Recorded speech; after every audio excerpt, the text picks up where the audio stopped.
근데 맛있는 거 어떡해요? 아니 뭐 많이 먹는 건 상관없는데 살찌잖아요.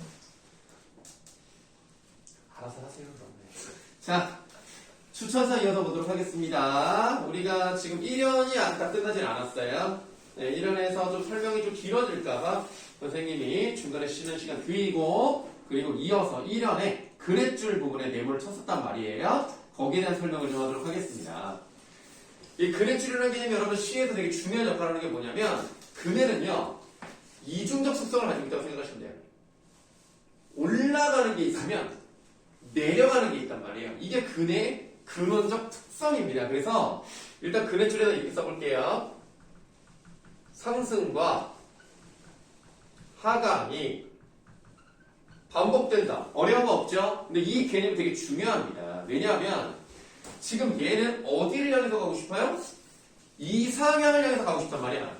그러니까 나는 현실을 벗어나서 내가 꿈꾸는 이상향으로 가고 싶어 라고 하기 때문에 지금 현실을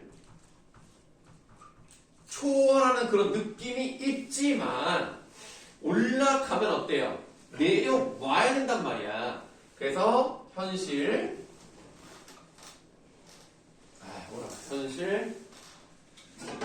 복귀의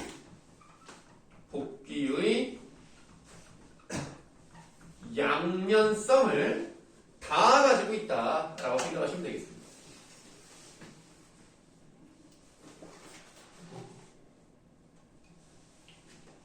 그래서 그랫줄이라는 것은 이상향을 향해서 가기도 하지만 결국은 가지도 못하게 만드는 게 그랫줄이다. 매달려 있으니까. 이런 이중적 속성을 잘 알아두셔야 이 시를 해석할 수가 있겠습니다. 향단아 그랫줄을 밀어라. 먼 바다로 배를 대어 밀듯이 향단아. 이 다소곳이 흔들리는 수양버들나무 백인모에 놓인 듯한 풀꽃더미로부터 자잘한 나비새끼 꾀꼬리들로부터 아주 내어 밀듯이 향단아 라고 하는데 옛날 베개는요 여러분들 지금이랑 달라서요. 옛날 베개는 어떻게 생겼어요? 약간 요렇게 생겼죠. 알아요? 네. 옛날 베개는 그래서 양쪽이 이렇게 원통처럼 생겨가지고 여기에 막 예쁘게 막 술을 놓고 막 그런단 말이에요. 아 예쁘진 않죠. 내가 뭐 좀 더 징그러지는 것 같은데. 소세지를 한 입 베어 먹은 것 같은 그런 느낌인데. 뭐 어쨌든 이렇게 원통이라 되기 때문에 여기 베개의 양쪽이잖아요. 그래서 베개모가 바로 여기입니다. 자 그러면 여기서 질문 한번 해볼게요. 우리 심선호 학생 양갱을 잘 먹었으니까 대답을 할 때가 되었습니다. 수양버들나무 풀꽃더미 나비새끼 꾀꼬리 둘 중에 하나만 고르시면 돼요. 좋은 겁니까? 나쁜 겁니까? 좋은 거. 이렇게 생각을 하실까봐 질문을 하셨습니다. 너무나 안타깝습니다. 둘 중에 하나. 주먹이. 네? 주먹이. 아닌데요. 네. 자, 수양버들나무 풀꽃더미 나비새끼 꾀꼬리 다 세모하세요. 이런 데서 많이 틀립니다. 자, 찍기 잘못했네. 아니야. 찍기를 잘못한 게 아니야. 이거 틀린 거야? 찍었는데. 아니야. 자, 이거 틀렸어. 지금 이런 것들이 얼핏 보면 좋아 보여요. 그래서 많이들 그렇게 얘기를 합니다. 그러나 이게 왜 나쁜 거라고 봐야 되냐면 무슨 말이 계속 붙어 있어요? 로부터 내어 밀듯이라고 돼 있단 말이에요. 이 사람 지금 어디 가고 싶어요? 바다를 향해. 이상향에서 가고 싶단 말이야. 그렇게 현실의 아름다운 것들로부터 나는 벗어나야 이상향을 할 수 있단 말이야. 그러니까 그걸로부터 내어 밀듯이 좀 밀어달라 이거 아닙니까? 시는 이런 부분이 좀 어렵습니다. 자, 이 세 번째 것들은 다 뭐냐면 지상의 아름다운 존재들을 말하는 거예요. 아름답다는 건 맞아요. 그런 점에서 좋은 거라고도 볼 수 있어요. 그러나 시의 전체적인 내용을 보시면 이런 것들을 벗어나야 이상향을 할 수 있는 거야. 얘네들은 어떻게 되는 거야? 나중에 다 사라질 거 아니야. 순간적인 것들이야. 그리고 언젠가는 없어져. 유한적인 거야. 그래서 이런 것들에서 나는 벗어나고 싶다. 이런 얘기를 하고 있는 거죠. 단어가 언젠가 없어지지 않을까요? 네? 뭐라고요? 단어가 언젠가 없어지지 않을까요? 언젠데요? 50억 년 뒤에. 아유, 그러면 춘향이는 한참 사네. 그 정도면 괜찮네요. 자, 그다음 세 번째 연으로 가실까요? 산호도 섬도 없는 저 하늘로 나를 밀어 올려다오라고 했으니까, 자, 오늘 근태가 처음 왔으니까 쉬운 질문 하나 하도록 하겠습니다. 산호랑 섬이랑 어떤 표시하면 될 것 같아요? 세모하시면 되겠죠? 산호, 섬 둘 다 세모하시면 되겠고, 그렇다면 하늘에는 동그라미 하시면 되겠죠? 산호도 섬도 없는 저 하늘로 나를 밀어 올려 다오. 다오라는 두 글자에다가 괄호할게요. 그 다음에 또 읽어보겠습니다. 채색한 구름같이 나를 밀어 올려 다오. 이 울렁이는 가슴을 밀어 올려 다오. 다오 다오 다오 다오. 딴따따딴따라. 삐삐리 빠삐꼬 그거 알아요? 세상에. 빠삐꼬 노래 몰라? 어? MB 세대인데 같은. 와, 진짜 빠삐코는 알지? 근데 이 노래를 몰라? 빠빠라빠빠라바 삐삐 빠삐코 헤이 먹을수록 시원한 맛 산다 빠삐코. 이걸 모른다고? 90년입니다. 90년. 와, 이 여름을 얼려 다오 다오 다오 다오 빠빠라빠빠. 아, 이걸 모르네. 안타깝다. 자, 뭐뭐 다오 다오 다오 하니까 뭐 해달라는 거야. 해달라는 걸 봐라. 요청.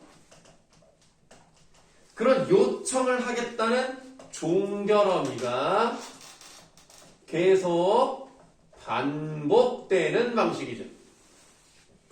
그렇다는 얘기는 그만큼 해달라 라고 하는 소망에 절실합니다. 그렇게 절실하면 자기가 하든가 왜 향단이를 시켜. 이게 갑질 아닙니까 이게? 돈 주면 다 해야죠. 돈 주는지 몰라. 확인 안 됐습니다. 아 그래요? 그리고 무슨 몸종이 돈을 받아. 그냥 먹여주고 재워주고 가끔 주는 거지 돈. 그게 원래 주는 거 아니에요? 그럼 너도 그렇게 살고 싶냐? 자, 그래서 채색한 구름같이 나를 밀어 올려다오. 이 울렁이는 가슴을 밀어 올려다오. 그만큼 초월적색에 대한 열정이 있는 거예요. 여기까지 내용은 어렵지 않습니다. 그런데 서으로 가는 달같이는 나는 아무래도 갈 수가 없어요. 달은요 어디서 뜨죠? 동쪽에서 뜹니다. 가끔 서쪽에서 뜬다고 생각하는 사람 있어요. 해랑 반대라고 생각해서 해나 달이나 다 동쪽으로 뜹니다. 왜 웃죠? 설마 지금 하는 건 아니죠? 네? 뭐가요?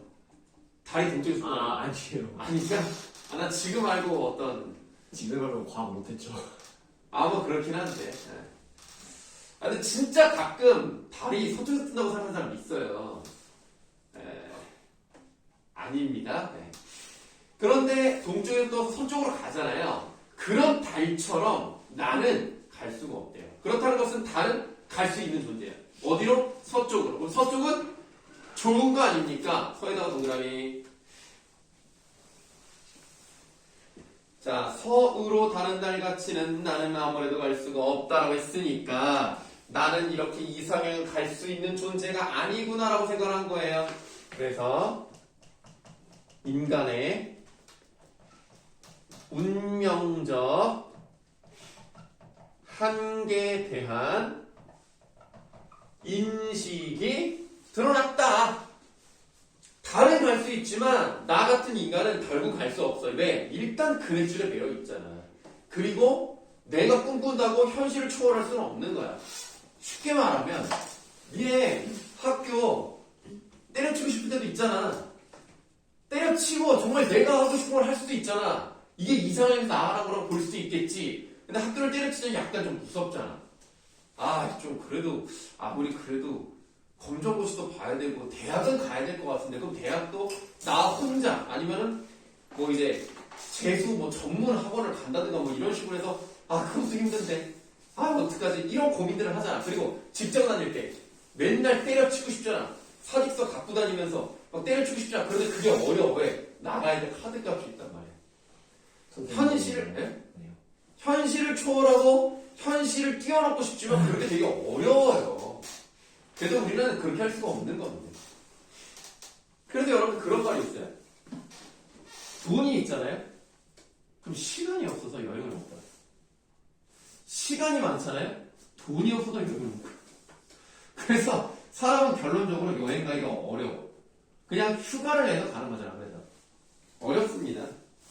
그래서 여러분들 어렸을 때 여행 갈 수 있다는 거에 대해서 항상 감사하게 생각을 하세요.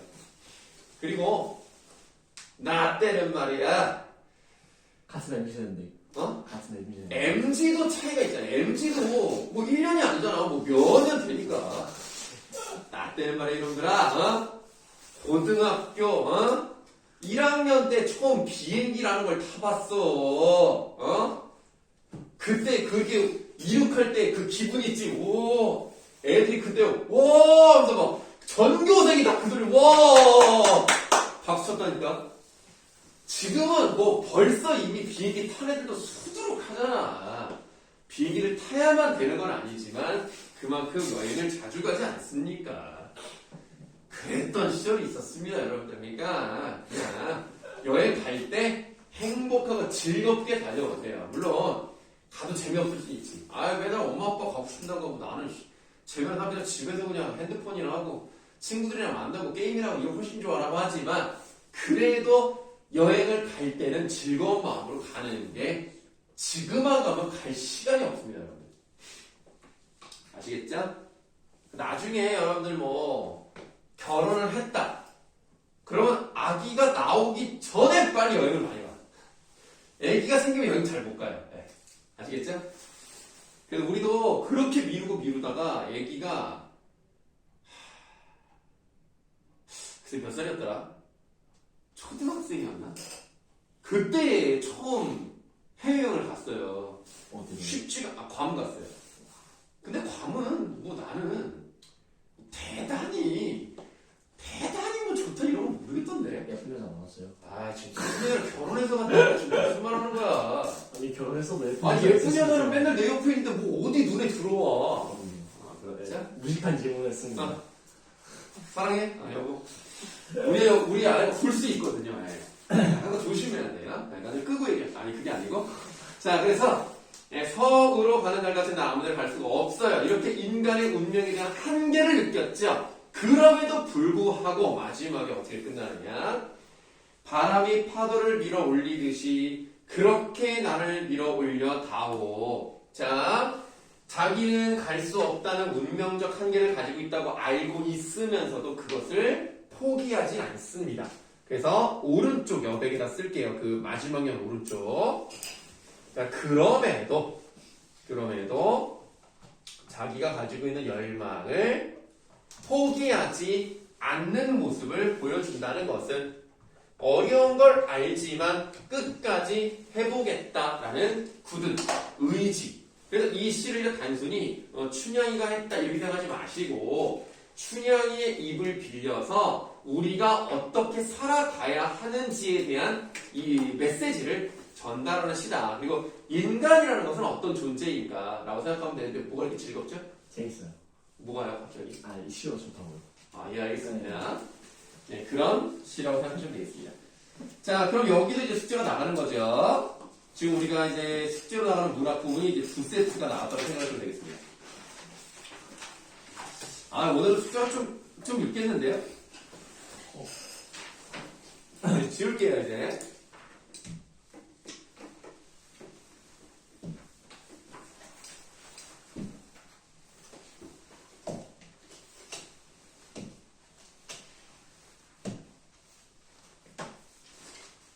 네, 3시간 수업이 쉽지는 않습니다.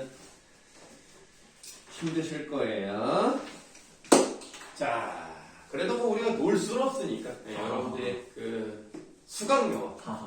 그 수강료를 보내주신 부모님께서 얼마나 노력했는지 생각하면 난 눈물이 앞을 가리면서 진짜 더 열심히 해야 되겠다. 이런 생각이 듭니다. 여러분들이 직접 돈을 벌지 않기 때문에 이 돈의 소중함을 솔직히 그렇게는 잘 모르실 수 있습니다. 직접 돈을 보시면 나중에 돈을 벌잖아? 그러면 이제 뭐 하나 쓰기가 좀 아까울 때가 있다. 물론 이제 반대로 생각하면 내가 이렇게까지 고생을 했는데 이거 하나 못 사라고 사는 경우도 있어요. 근데 웬만하면 특히 이제 나 같은 경우는 이제 가족을 부양하는 사람이니까 아, 이게 쉽게 내 거를 뭘 사기가 어려워요. 그래서 나는 아예 내 거를 사질 않아요. 절대된 삶. 네, 나는 그냥 뭘 사질 않습니다. 그냥 먹고 살려고 이제 뭐 음료수 마시고 이 정도는 할 수 있죠. 이것도 사야 되니까. 멋지시네. 네? 멋지시네. 네, 감사합니다. 네, 그래서 이거는 내가 먹고 살아야 되니까 사는 거지. 그리고 이런 것도 내가 써야 되니까 사는 거지.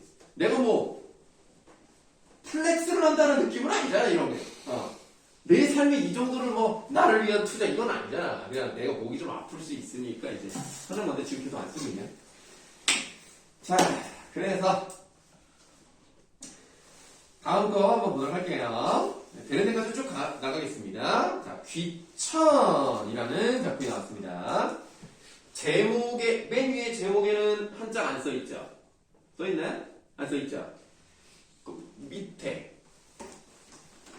네, 밑에 제목이 하나 또 나와있죠? 조그맣게. 거기에 한자가 써있습니다. 요 귀천의 뜻이 뭘까요? 먹고 봤습니다. 아, 그 귀천 아닌데. 아니, 천자만 봐도 그거 아니라는 거 알 수 있을 텐데. 천이 무슨 천자예요? 하늘천이야. 귀가 돌아갈 귀자예요. 하늘로 돌아가는 거죠. 여러분들, 젊은 사람이 죽으면 그냥 죽었다, 뭐 사망했다 이러죠. 어른들이 죽으면 돌아가셨다고 하죠. 그 인식이 어디서 나온 거야? 우리는 원래 하늘에서 온 거야. 하늘에서 삼신할머니가 점지를 해주십니다. 그래, 이 얘기는 이 집, 이 얘기는 이 집. 혹시 보스베이비 봤어요? 거기 보면 이제 컨베이어 벨트 같은 거 타고 오면서 막 엉덩이도 퉁퉁해지고 막 기저귀도 튀어주고 막 퉁퉁해가지고 막 점지를 해가지고 어디로 가잖아. 그럼 이제 택시 타고 딱 오잖아.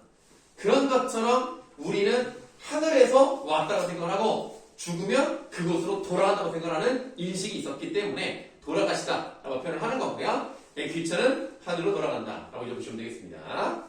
그럼 이 사람은 이제 죽음에 대해서 어떻게 생각을 하고 있는가 한번 보도록 하겠습니다. 나 하늘로 돌아가리라 라고 했어요. 그러면 이 사람은 하늘로 돌아가는 것이 마땅히 그래야 한다 라고 생각하는 사람이에요. 그렇다는 얘기는 지금 살고 있는 지상에서의 삶이 있잖아요.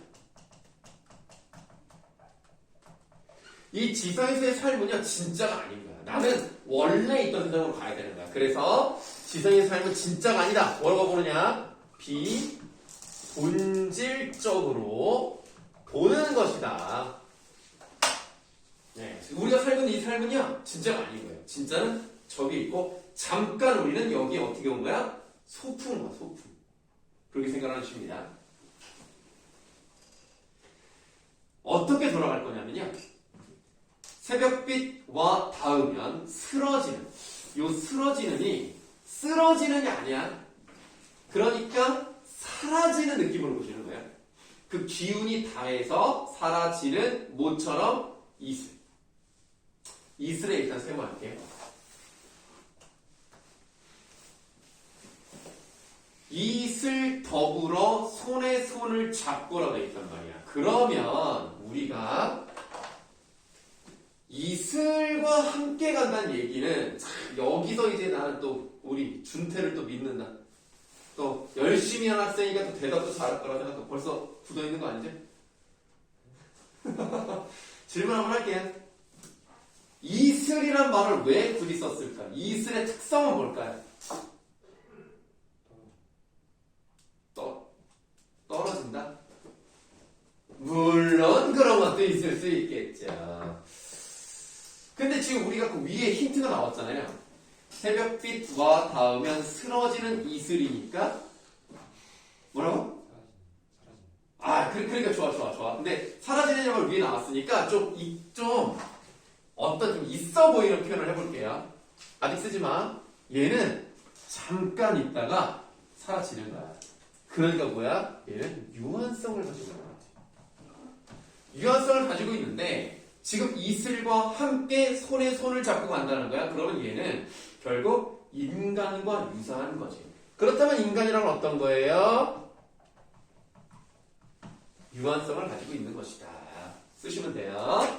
자, 인간의 어떤 유한성. 이런 거를 봤을 때는 아까 우리가 봤던 춘향의 말 추천사와 좀 유사한 느낌을 있기는 하죠. 그래서 이슬더불어 손에 손을 잡고 라고 했으니까 손 잡고 이슬이랑 같이 가는 거야. 그러면 이 사람은 죽음에 대해서 막 두려워하거나 괴로워하거나 이런 사람은 아닙니다. 그래서 이 부분에 뭐가 나타나냐면 죽음을 초월한 자세가 나타나 있는 거예요. 죽음에 대해서 그렇게 막 두려워하거나 이런 사람이 아닙니다. 그래, 죽으면 죽는 거지. 약간 이런 느낌이에요.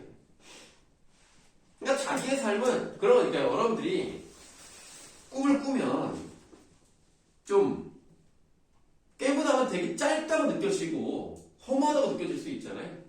그런 것처럼 우리의 삶은요, 천상계에서 꿈을 꾸고 있는 것 정도밖에 되지 않는다. 뭐 이런 느낌으로 시를 쓰고 있는 거죠. 단순합니다, 시가. 2연입니다. 나 하늘로 돌아가리라. 반복되고 있어요. 노을빛 함께 단둘이서 기슭에서 놀다가 구름 손짓하며 가겠다 이거야. 그러면 여기도 마찬가지로 부르러 간다. 별로 뭐 여기에 뭐 욕심 없다 이런 얘기 아닙니까? 2연 오른쪽에다가 쓰시면 돼요. 집착이 없죠? 욕심 부리지 않죠? 무욕의 삶. 집착이 없는 무욕의 삶. 그러니까 여러분들 그러잖아요. 돈이 많으면 욕심과 집착이 많을 수밖에 없어요. 이거 잃어버릴까봐 무섭잖아. 그래서 선생님은 두려움이 없어요. 돈이 없거든요. 뭐 보이스 피싱을 두려워할 수가 없습니다. 뭐 있어야 뺏기지. 뭐 없어. 마음이 편안해. 그래서 나는 앞으로도 계속 이런 삶을 실천하려고요. 네. 그러니까 돈을 못 버는 게 아니야. 돈에 욕심이 없는 거지. 그냥 지금 먹고 사는 문제만 없으면, 아니 뭐 지금도 막 너무 가난해가지고 막 맨날 뭐 라면 끓여 먹고 이런 삶은 아니니까 그냥 요 정도 살면 된다 생각하면, 여러분들도 욕심 부리지 마시고, 물론 돈을 못 벌어야 된다라고 얘기하는 건 아니지만 돈을 좀 적당히 벌고 나머지는 뭐 남는 돈 있잖아요. 나머지는 선생님 주시면 감사하겠습니다. 그럼 나는 잘 살 수 있을 것 같습니다. 나중에 부탁 좀 드릴게요. 나중에 좀 잘 되시면 좀 불러주세요. 자, 그런데 지금 이게 두 번째 연에서 이게 중요한 단어가 나왔는데 기슭이란 말이 나왔어요. 기슭에다가 데모할게요.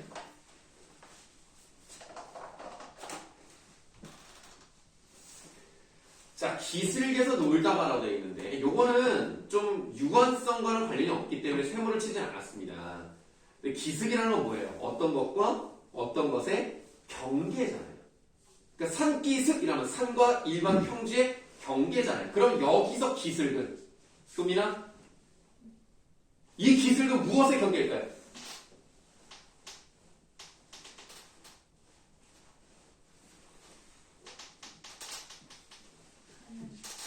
하늘? 쉬운데요. 좀 본질적으로 들어가야 되는데 답을 써드리겠습니다. 삶과 죽음의 경계까지 갈 수 있는 거죠. 이런 표현이 참 좋습니다. 자, 나 하늘로 돌아가리라. 아름다운 이 세상 소풍 끝내는 날 가서 아름다웠더라고 말하리라. 자, 아름다운 이 세상 소풍 밑줄 할게요. 그러면 지금 이 사람은 본질적인 삶은 따로 있습니다만 어쨌든 내가 현재 살고 있는 이 땅, 이 지상의 삶에 대해서 좋다고 얘기하죠. 삶에 대한 긍정적 자세, 이걸 가지고 있다, 이렇게 볼 수가 있겠습니다.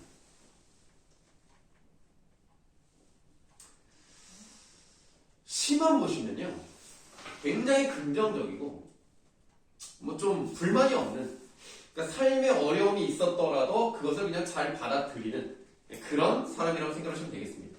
그런데 우리가 조금 더 이제 생각을 해본다면 천상병이라는 사람이 어떤 삶을 살았는지를 우리가 잠깐 보도록 하겠습니다. 2번 문제 한번 보실까요?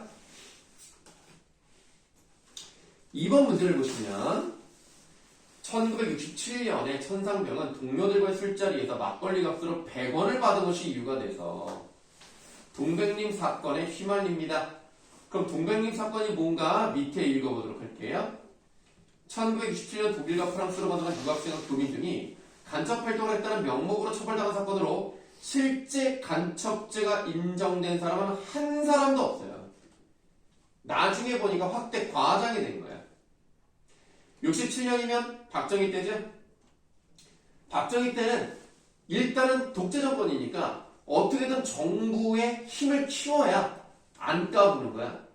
그러니까 있지도 않은 죄를 만들어서 간첩이 활동하고 있다는 것을 퍼뜨려서 우리가 북한의 위협에서 벗어나려면 정부의 시위하고 정부의 불만을 가지면 안 된다.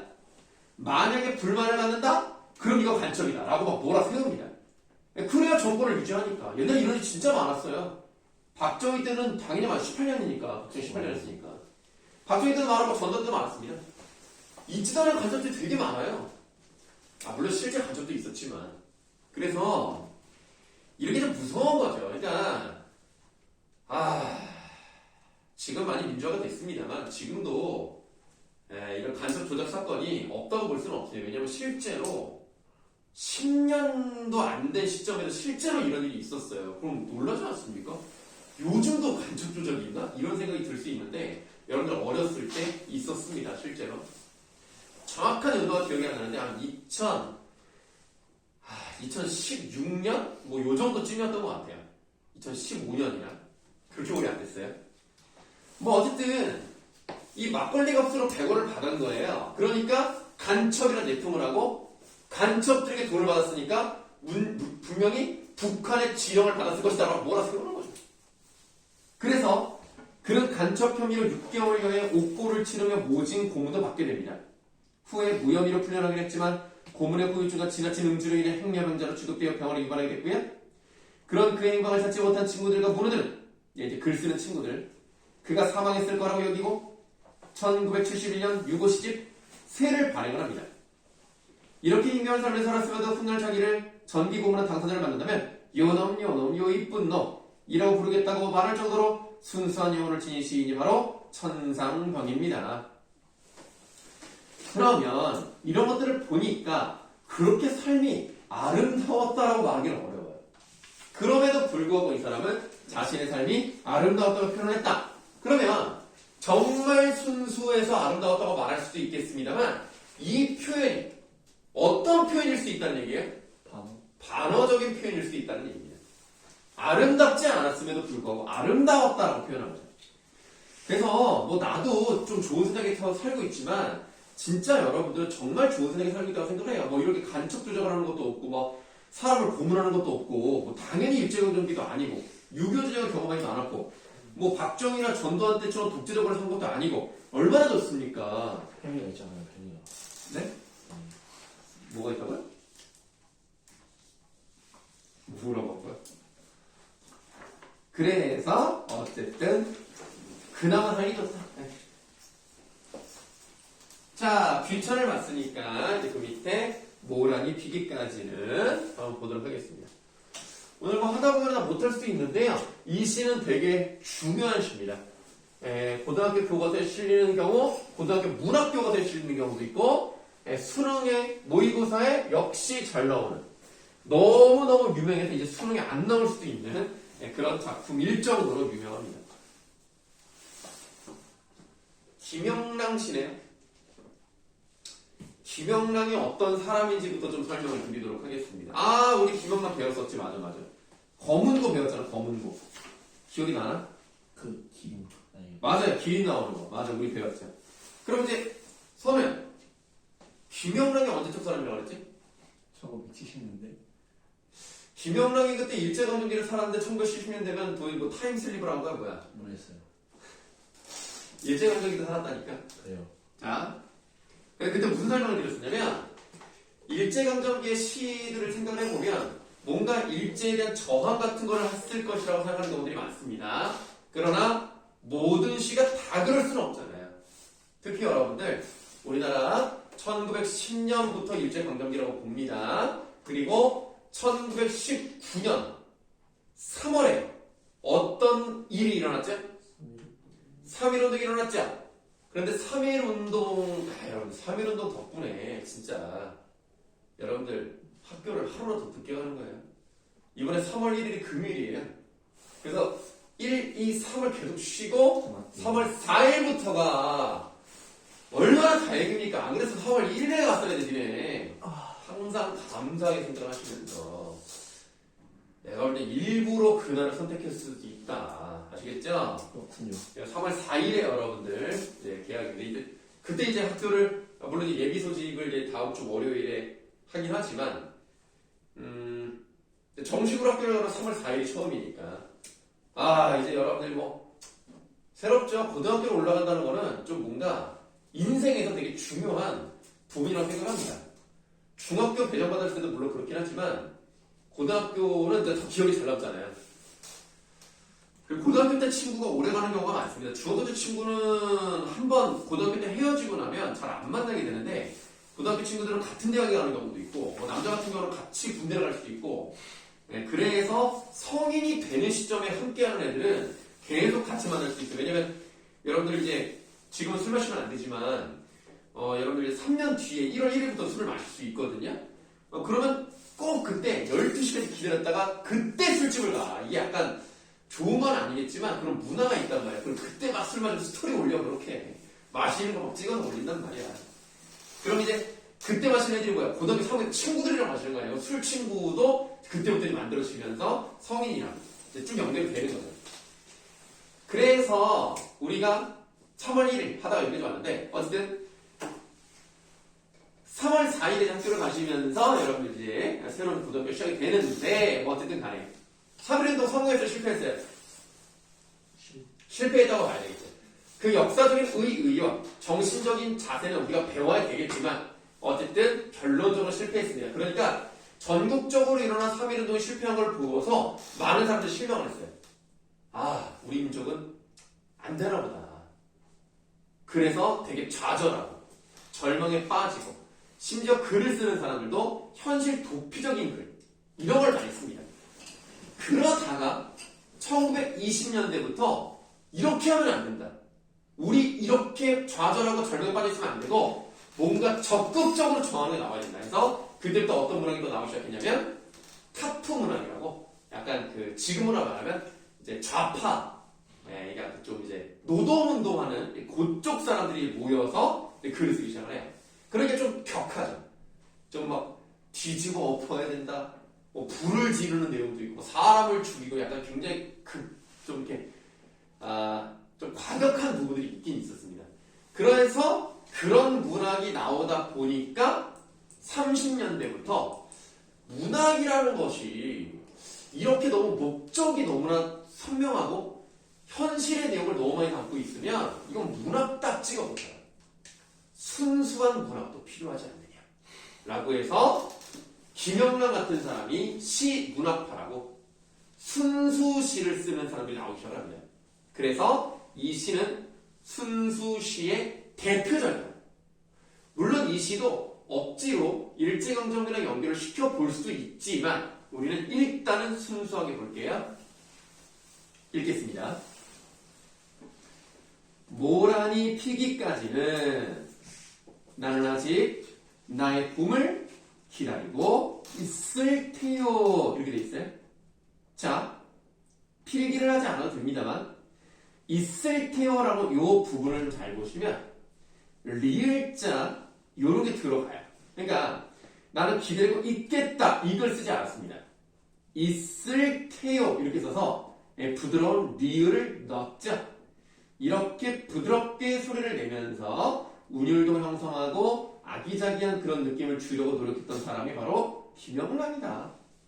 그 정도만 일단 알고 가시면 되고요. 우리는 먼저 어떻게 필기를 하실 거냐면 먼저 두 번째 줄에 있는 아직이란 말에다 바로 좀 하겠습니다. 여러분들 그 아직이라는 말은 품사가 뭡니까? 부사입니다. 이 시는 부사가 종종 나옵니다. 미리 말씀드리면 다음 줄에 있는 뚝뚝, 그 다음 줄에 있는 비로소, 그 다음에 쭉 내려가다 보면은 뭐 리을 부분에 한양, 미음에 다시 아직, 이렇게 이제 부사가 좀 종종 나오는데요. 일단 아직이란 말은 뭐야? 어떤 게 될 때까지 나는 계속 기다릴 거야 라는 걸 의미하거든요. 그래서 아직이란 말은 숙명적인 기다림을 얘기하는 것이다. 그래서 이 사람은 기다리는 거야. 난 아직도 기다리고 있는 거야. 뭐를 기다려? 봄을 기다려. 그럼 봄은 기다림의 대상이니까 좋은 거 아닙니까? 봄에다가 동그라미 합시다. 그럼 봄이라는 것은 무엇인가 이루어지는 시간이니까 기다리는 거 아닙니까? 그래서 이렇게 먼저 써볼게요. 소망이 이루어지는 시간이다.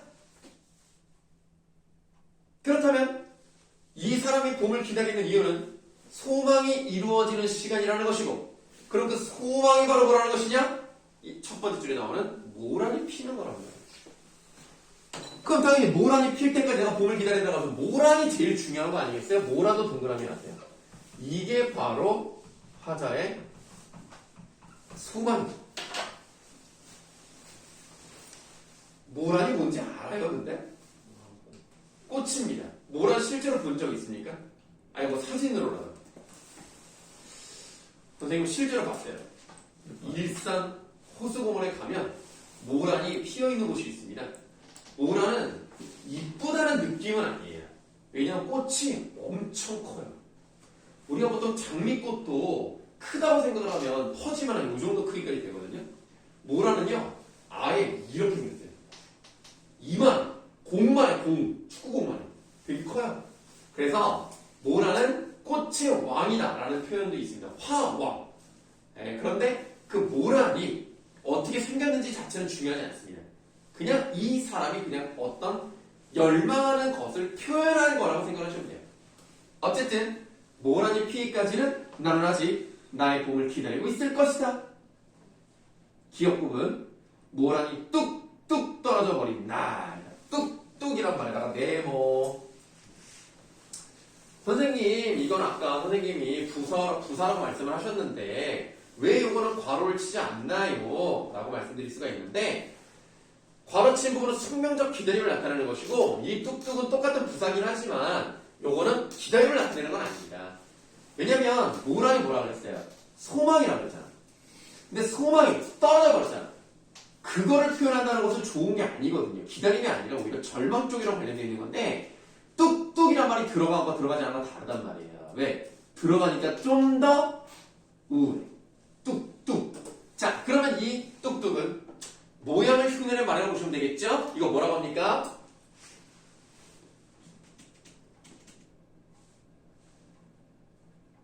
왜 이렇게 다들 이렇게 겸손하지? 음성상징어라고 하는 거죠. 역시 이렇게 음성상징어를 쓰면 어떤 느낌을 조금 더 더할 수 있고요.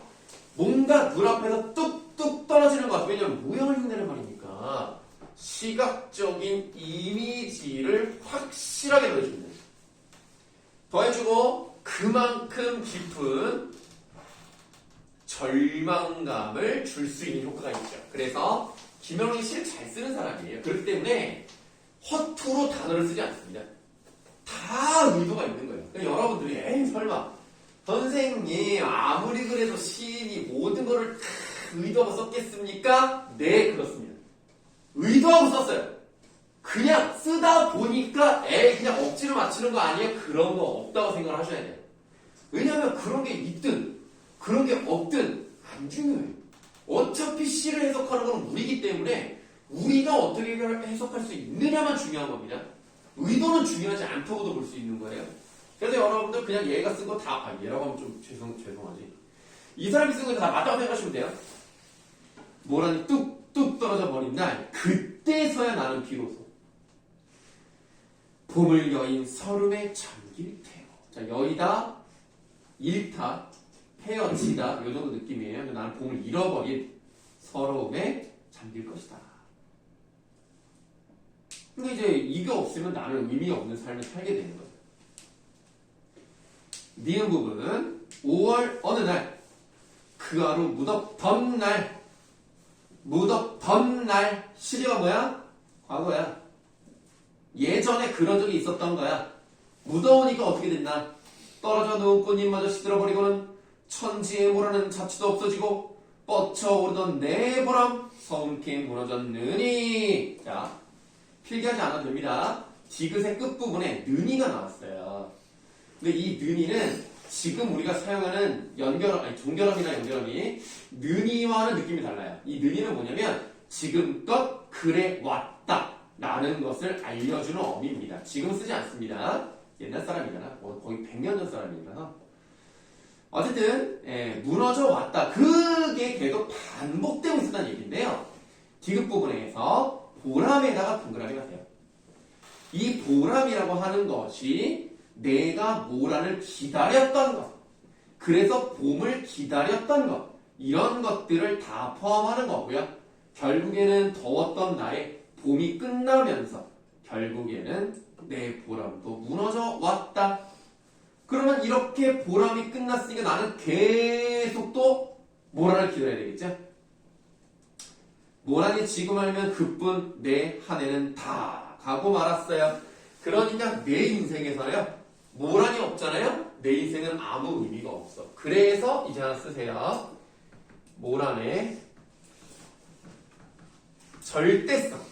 모란은 절대적인 거야. 이게 없으면 안 돼. 그냥 삶. 그 자체인 거야. 그래서 모란이 없잖아. 아무 의미가 없죠.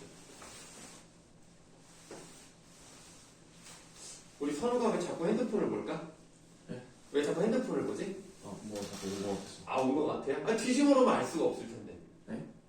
핸드폰을 뒤집어 놓으면 뭐가 왔는지 알 수 없을 텐데. 그렇게 궁금할까? 네. 아, 그렇군요. 그럼 다시 한번 좀 볼래요? 몇 분인지? 51분이요. 아, 그렇군요. 네, 마음 같아서는 거를 다 끝내고 싶지만 또 한편으로 여러분들 너무 힘드시니까 오늘 수업 여기까지 하는 거고요. 자, 문학 부분의 숙제는 오늘 배웠던 부분 고향, 동물원의 오후, 우포는 추천사까지만 하시면 됩니다. 이 부분 아직 안 끝났기 때문에 하지 않고요. 자, 문학은 답을 보내주시는 거 아니고요. 독서만 요 번호로 목요일 밤 11시까지 푸셔서 보내주시면 되겠습니다. 자, 오늘도 선생님이 수고가 많았습니다. 안녕히 가십시오.